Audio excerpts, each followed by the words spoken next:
Hi welcome back. ரொம்பவே சாஃப்டாக and paper மாதிரி ஒரு ராகி தோசை பண்ணுறதுக்கு நான் வந்து அரை கப் அளவுக்கு குண்டு வெள்ளை உளுந்து தோல் இல்லாதது, அது கூடவே ஒரு அரை டீஸ்பூன் அளவுக்கு வெந்தயம், இது ரெண்டுத்தையுமே 2 மணி நேரம் ஃப்ரிட்ஜில் ஊற வச்சுருக்கேன். ஃப்ரிட்ஜில் ஊற வச்சா தான் வந்து நான் மிக்சியில் தான் வந்துட்டு உளுந்து அரைக்க போகிறேன். ஸோ மிக்சியில் அரைக்கும் போது மாவு வந்து அடைஞ்சு போகாமல் நல்லா எழும்பணுன்னாக்கா இந்த மாதிரி ஃப்ரிட்ஜில் ஊற வைக்கணும். அண்ட் அரைக்கும் போது நான் ஐஸ் வாட்டர் தான் யூஸ் பண்ணுறேன். ஐஸ் வாட்டர் யூஸ் பண்ணி அரைச்சிங்கன்னா உங்களுக்கு மாவு அடைஞ்சு போகாமல் நல்லா உப்பி வரும். இதை வந்து மிக்சி ஜாரில் சேர்த்து நல்லா அரைச்சி எடுத்துக்கலாம்.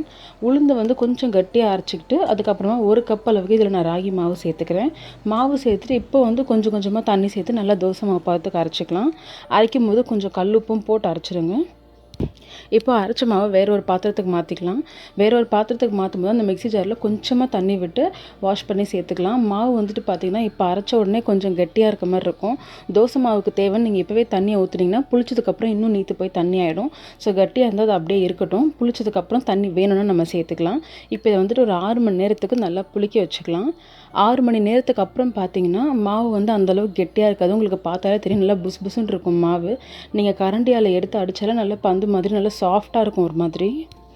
இதில் பார்த்தீங்கன்னா நான் புளிக்க வச்சதுக்கப்புறம் தண்ணியெலாம் எதுவுமே சேர்க்கல. ஏன்னா அரைச்ச உடனே கெட்டியாக இருக்க மாதிரி இருந்தது. ஆனால் புளிச்சதுக்கப்புறம் பார்த்தீங்கன்னா மாவு கொஞ்சம் நீத்து நல்லா புஸ் புஸ்ன்னு வந்துருச்சு. இப்போ இதில் வந்து நம்ம எப்பவும் ஊற்றுற மாதிரி தோசை ஊற்றிக்கலாம். தோசை ஊற்றும் போது உங்களுக்கு பார்த்தாலே தெரியும் நல்லா புளிச்சிருக்கும். அண்ட் தோசை வந்து நல்ல மெல்லிஸாக சாஃப்டாக பஞ்சு மாதிரி இருக்கும். ரொம்ப டேஸ்ட்டாக இருக்கும் சாப்பிட்றதுக்கு. ஸோ நம்ம எப்பயும் போல் தோசை ஊற்றி 2 பக்கமும் திருப்பி போட்டு வெந்த உடனே எடுத்துட வேண்டியது தான். ரொம்பவே ஈஸி அண்ட் ஹெல்த்தியான ராகி தோசை ரெடி.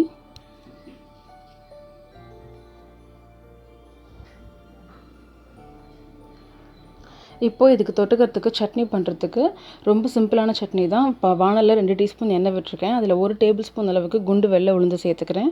இது கொஞ்சம் லைட்டாக கலர் சேஞ்ச் ஆகிற வரைக்கும் வறுத்துட்டு 2 பீஸ் இஞ்சி 2 மிளகா சேர்த்துக்கிறேன். எங்கள் மிளகா ரொம்ப காரம், அதனால் 2 சேர்த்துருக்கேன். மிளகா சேர்த்து நல்லா வறுத்துட்டு 1 கப் அளவுக்கு வெங்காயம், பெரிய வெங்காயம் வந்துட்டு கொஞ்சம் ரஃபாக கட் பண்ணி வச்சுருக்கேன், அதை சேர்த்துக்கலாம். சேர்த்து ரொம்ப வந்துட்டு சாஃப்டாக வதக்க வேணாம், ஜஸ்ட் ஒரு கிளாஸ் மாதிரி ஆகும் இல்லையா, அது வரைக்கும் வதக்கினா போதும். இது வதங்கினதுக்கப்புறமா ஒரு அரை கப் நல்ல கோபுரம் மாதிரி வச்சு ஒரு தக்காளி சேர்த்து நல்லா வதக்கிக்கலாம். தக்காளியும் ரொம்ப சாஃப்டாக வேணாம், அந்த தோல் சுருங்குனா போதும். இதெல்லாம் நல்லா வதங்கினதுக்கப்புறமா ஒரு 2-3 நிமிஷத்துக்கு அப்புறம் கலர் சேஞ்ச் ஆகியிருக்கும். இந்த ஸ்டேஜில் ஒரு 1/4 கப் அளவுக்கு கருவேப்பிலை, கொத்தமல்லி, புதினா எல்லாம் சேர்த்து போட்டு வதக்கி உடனே அடுப்பை ஆஃப் பண்ணி ஆற வச்சு உப்பு சேர்த்து அரைச்சிக்கலாம்.